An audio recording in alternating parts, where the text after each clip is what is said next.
You open the Grab app in a Kuta parking lot at 11 at night. The rain just started, and the price for a 5-minute ride back to your hotel comes back at 6 times what you paid this morning. Your phone is at 4%. There is no taxi rank in sight. You hit confirm because you have no other move, and you just handed over the cost of tomorrow's lunch for a ride you should have gotten for about $1.50. Surge pricing in Indonesia hits at strange hours, and most travelers never see it coming. There are 3 settings to change before you ever book a ride. 1 Indonesian phrase that stops the meter where you want it, and 1 payment setup that quietly knocks the price down on almost every trip. Most travelers think rideshare in Indonesia is a price problem.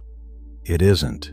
It's a setup problem. The price you see when you open the app in that Kuta parking lot isn't a fixed number the city is charging you. It's the output of 3 or 4 settings you picked or didn't pick days early. Change the settings, change the price. The drivers aren't gouging you. The app is quietly asking you questions you didn't know you were answering. Underneath all of that is a system worth understanding before we get to the moves. The mental model most people arrive with is rideshare. Same as home, maybe a bit cheaper. Open app, tap car, pay. What's really going on is closer to this. Gojek and Grab are not just car apps in Indonesia. They're whole platforms. Inside each app, there are 5 or 6 different ride products at 5 or 6 different prices for the exact same trip.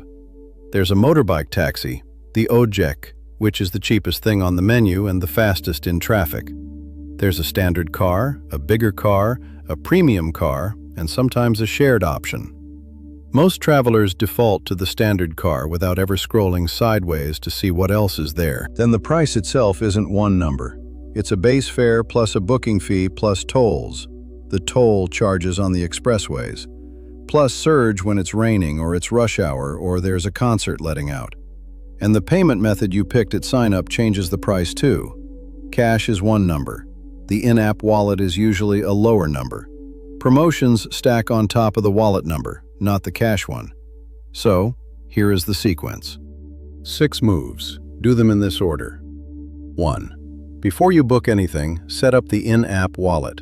On Gojek, it's called GoPay. On Grab, it's OVO or GrabPay, depending on where you are. Top it up with cash at any convenience store. Indomaret and Alfamart both do it. You hand over rupiahs at the counter and they load your wallet. Do this on day 1. Skip this and you pay the cash price on every ride, which runs roughly 10 to 20% higher, and you lose access to most of the in-app promotions, which are wallet only. Over 2 weeks in Bali, that gap is real money. 2. Before you book each ride, scroll sideways through the ride options. The standard car sits in the middle of the row. The motorbike, the Gojek, is usually to the left and is often a third of the price. For a 5-minute hop back to your hotel in Kuta, the Gojek is the obvious move unless it's pouring rain or you have luggage. For a longer trip across Jakarta in the Sudirman business district, a standard car makes sense. Pick on purpose, not by default. 3. Read the price breakdown before you hit confirm. Tap the fare. It opens up into base fare, booking fee, tolls, and any surge multiplier. If you see a surge, and surge in Indonesia hits at strange times, not just rush hour, but also during sudden rain and around prayer times when drivers go offline, you have a choice. Wait 10 minutes. Walk 2 blocks away from the cluster of tourists all booking at once, or accept it knowing what it is. The mistake is hitting confirm on a price you never looked at. 4. Check for promo codes inside the app before every booking. Both Gojek and Grab run constant promotions. A discount on your next 3 rides, a flat amount off if you spend over a certain threshold, a weekend deal. They sit in a promos tab 1 tap away from the booking screen. Travelers leave thousands of rupiahs on the table per trip because they never tap that tab. 5. The phrase that stops the meter where you want it. When you're close to your destination but you'd rather be dropped at the corner, or 1 shop earlier or just past the gate, say, "Berhenti di sini." Berhenti di sini. It means, stop here. The driver will pull over. Without this phrase, the driver follows the pin on their screen, which is often slightly off, and you end up walking back 50 meters in the heat. This is the single most useful sentence in the whole app experience. 6. Message the driver on WhatsApp the moment you book, not in the app's chat. The app's chat works but is clunky. WhatsApp is instant, and every driver uses it. Send your PIN location and a short note. Saya di depan, I'm out front. Or just the name of the landmark. This cuts the cancellation problem in half.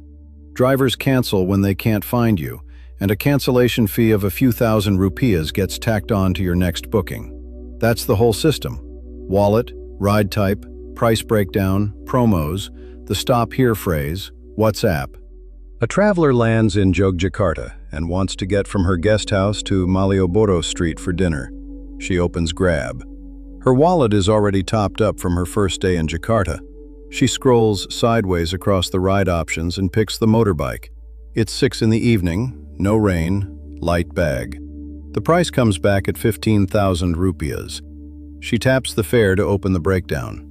No surge. She checks the promos tab. There's a 5,000 rupiah discount on her next 2 rides. Applied. Price drops to 10,000. About 65 cents. She books. Driver assigned. She switches straight to WhatsApp, sends him the name of the guest house and Saya di depan. He replies with a thumbs up. 2 minutes later, he's at the gate. Halfway down Malioboro, the traffic, the masset, locks up solid. She watches the pin on the screen and realizes her actual restaurant is 1 block back on the left. She leans forward and says, "Berhenti di sini." He pulls over. She walks the last 30 meters in the cool evening instead of sitting in the jam for another 10 minutes. 1 ride, 3 of the moves working quietly in the background, and she paid less than $1. One small bonus worth knowing. The driver rating you give at the end of the trip isn't just for the driver. It feeds back into who gets matched with you next time. Rate honestly. 5 stars for the ones who showed up fast, found you, and drove safely. Anything lower for the ones who didn't.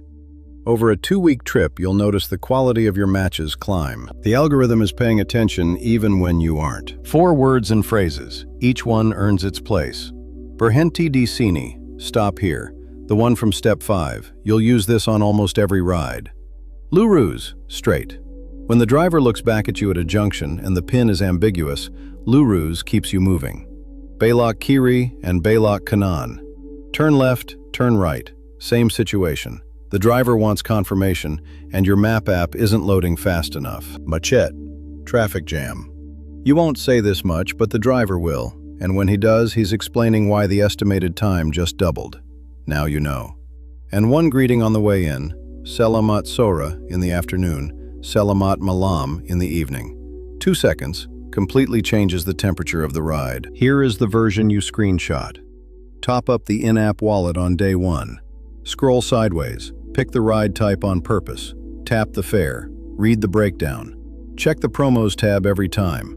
Say, "Berhenti di sini," to stop where you want. Message the driver on WhatsApp, not in-app.